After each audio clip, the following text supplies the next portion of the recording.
développement, c'est associer le capital et le travail des hommes. Le développement se fait par des hommes, mais ne se décrète pas. 20 ans de pratique en Afrique me l'ont appris, car la formation, le transfert des savoir-faire doit aller avec le transfert de capital. Cela demande du temps et de la programmation.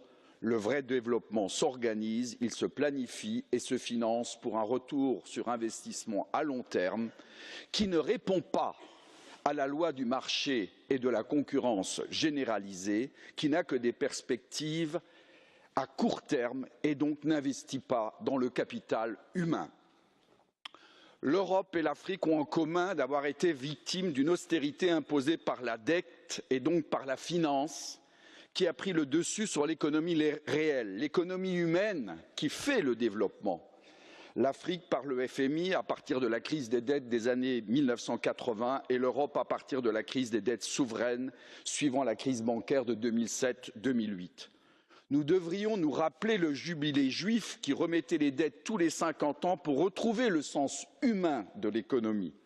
Pour cela, il nous faudrait sortir de nos slogans du marché unique, qui est vraiment unique, dans une faillite quasiment programmée. Je vous propose un véritable New Deal pour l'Europe et l'Afrique, en utilisant les moyens de la Banque centrale, non pas pour acheter des dettes, mais créer, cette fois, de nouvelles richesses. 1 000 milliards investis dans le sud de l'Europe, car même si les comptes de la balance des paiements sont équilibrés actuellement, cela s'est fait par la destruction de richesses en raison de l'austérité. Ces 1 000 milliards permettront à la France, l'Italie, la Grèce, le Portugal, l'Espagne de renouer avec l'emploi et la croissance.